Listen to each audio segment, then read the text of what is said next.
A very good morning to my dear students and my dear friends. Welcome to my YouTube channel, Easy Teach Academy. In the last video, we have discussed about the topic of real and nominal GDP and the GDP deflator.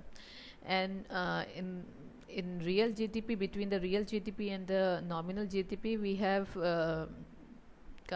have come to the conclusion that real GDP is the true indicator of growth, because it will change only when there will be change in production of goods and services, whereas the nominal GDP has the drawback of money illusion, and the real GDP is not suffering from the problem of money illusion. But if we go further, is it really the real GDP is the true indicator of social welfare? क्या सचमुच real GDP welfare का indicator है? जो economics assumptions लेके चलते हैं, जो economics and the policy makers का मानना है, वो कहते हैं कि रियल जीडीपी का बढ़ना, इंक्रीज इन रियल जीडीपी का बढ़ना का मतलब क्या है? इंक्रीज इन रियल जीडीपी का बढ़ना मतलब प्रोडक्शन का बढ़ना, production of goods and services का बढ़ना। और जब production of goods and services बढ़ता है तो माना जाता है कि per capita availability of goods and services बढ़ेगी, यानी लोगों को ज़्यादा से ज़्यादा गुड्स एंड सर्विसेज कंज्यूम करने को मिलेंगे, and this is the parameter of the welfare. तो लोगों का वेलफेयर का पैरामीटर क्या सेट किया गया है? Increase in the availability of goods and services. जब उनको ज़्यादा गुड्स एंड सर्विसेज मिलेंगी कंज्यूम करने के लिए, तो हम मानेंगे कि उनका वेलफेयर हुआ है। And that's why increase in real GDP leads to increase in production of goods and services, and increase in production of goods and services leads to greater availability of goods and services for the people, and that's why it is considered as the better indicator of welfare as compared to nominal GDP. But is it really happens in the real life? क्या सचमुच ऐसा होता है? क्या GDP सचमुच welfare, social welfare का indicator है या नहीं है? आज हम उसकी लिमिटेशंस डिस्कस करेंगे, जीडीपी की लिमिटेशंस डिस्कस करेंगे। तो इन लिमिटेशंस में सबसे पहली लिमिटेशन है that is distribution of income. Distribution of income मतलब कंट्री में जीडीपी जब बढ़ रहा है तो साथ ही साथ इनकम कैसे डिस्ट्रीब्यूट हो रही है, ये भी बड़ा इंपॉर्टेंट मैटर करते हैं। क्या increase in real GDP leads to equal distribution of income और वेल्थ, और it leads to unequal distribution of income and wealth? For example, the developing countries like India, Pakistan, Bangladesh, जो डेवलपिंग कंट्रीज हैं उसमें हम एक फिनोमिना विटनेस कर रहे हैं कि जीडीपी तो बढ़ रही है over the period of time, लेकिन साथ ही साथ हमें ये देखने को मिलता है the gap between rich and poor is also increasing.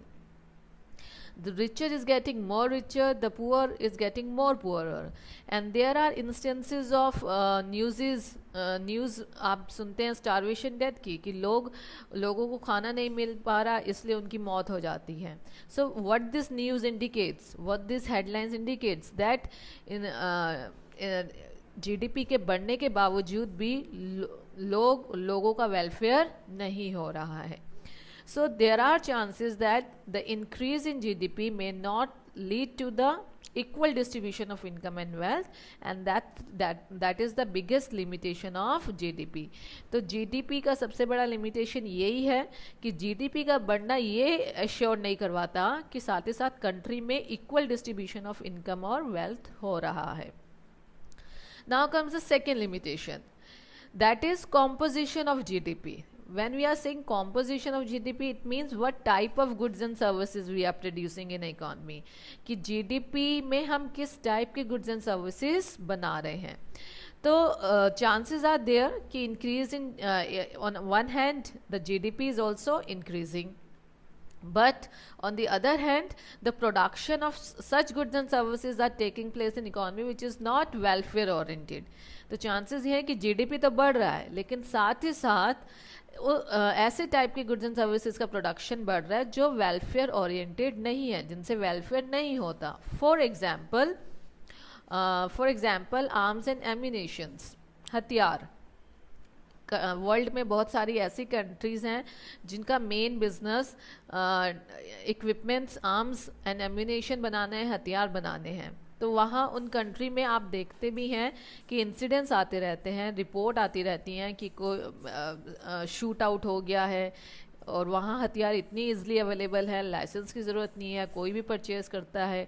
और बहुत से हमने इंसिडेंट्स पढ़े हैं कि शूट आउट के इंसिडेंट्स आते हैं कि कोई एक पर्सन उठा, उसने अपनी पिस्टल उठाई और शूट कर दिया, स्कूल में शूट आउट कर दिया, कहीं मार्केट प्लेस पे शूट आउट कर दिया। तो इट मीन्स जीडीपी तो बढ़ रही है, लेकिन साथ ही साथ हम ऐसे गुड्स बना रहे हैं जिससे सोसाइटी में पीस नहीं है, जिससे वेलफेयर नहीं हो रहा है।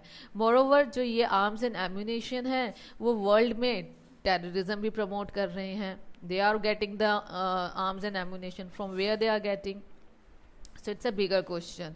तो जीडीपी का बढ़ना, किसी कंट्री के जीडीपी का बढ़ना ये गारंटी नहीं दे रहा कि वहाँ पे गुड्स, वेलफेयर ओरिएंटेड गुड्स भी बन रहे हैं। मे बी ऐसे गुड्स बन रहे हों जिनसे सोसाइटी में पीस डिस्टर्ब हो रहा है, वहाँ का वेलफेयर नहीं हो रहा है।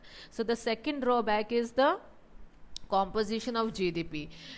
Now comes the third, and the third is non-monetary exchanges. What is non-monetary exchanges? Non-monetary exchanges, we can call it as barter system, where goods are exchanged for goods, goods के बदले में goods। तो rural economies, ऐसे countries जहाँ rural economy है और villages हैं, आज भी वहाँ पे बार्टर सिस्टम एग्जिस्ट करता है। वहाँ पे जो फार्म लेबर है उनको कैश में ना देकर काइंड में पेमेंट की जाती हैं, और क्योंकि ये गुड्स में ट्रांजैक्शंस हो रही हैं, ये कैश में ट्रांजैक्शंस नहीं हो रही हैं, इसलिए हम इनको जीडीपी में कंसिडर नहीं कर पाते हैं। और जीडीपी में कंसिडर ना करने की वजह से हमारी जीडीपी अंडर एस्टिमेट रहती है। सो this is also a serious limitation of GDP, that it does not take into account the non-monetary exchanges or the barter exchanges taking place in a country. Now comes the fourth limitation, and the fourth limitation is externalities. Externalities means जब भी हम कोई economic activity करते हैं तो उसका good impact भी हो सकता है, उसका बैड इम्पैक्ट भी हो सकता है।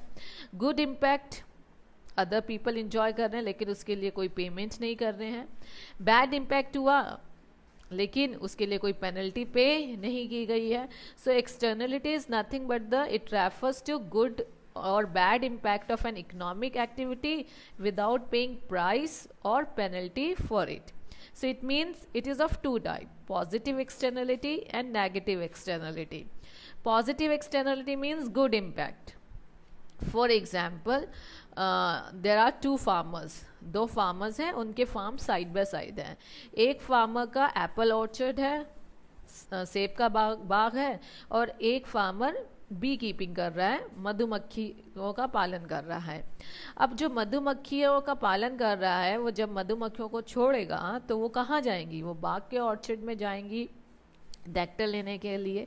तो it means he is not paying any money to the farmer, the owner of the apple orchard. So this is called the positive externality, यानी हमने कोई इकोनॉमिक एक्टिविटी की और उसका बेनिफिट दूसरों को मिल रहा है, लेकिन जो दूसरे लोग हैं उसके लिए कुछ पेमेंट नहीं कर रहे हैं, that is called positive externality.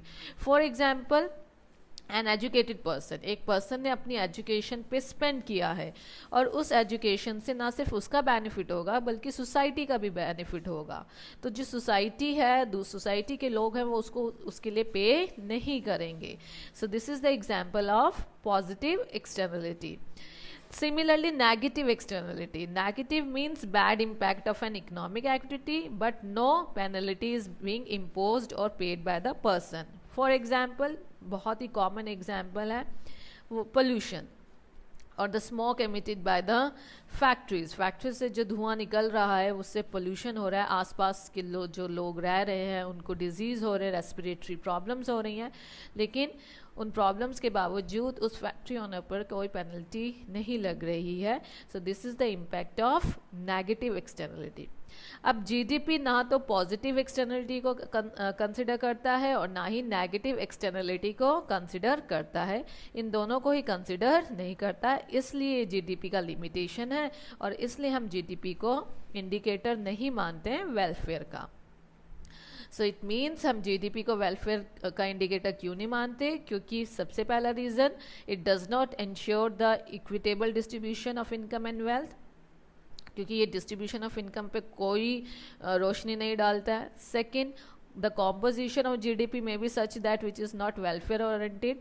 GDP में जो गुड्स एंड सर्विसेज बनाई जा रही हैं, जो प्रोडक्शन हो रहा है गुड्स एंड सर्विसेज का, वो ऐसा है जिससे वेलफेयर नहीं हो रहा है सोसाइटी का, बल्कि पीस डिस्टर्ब हो रहा है.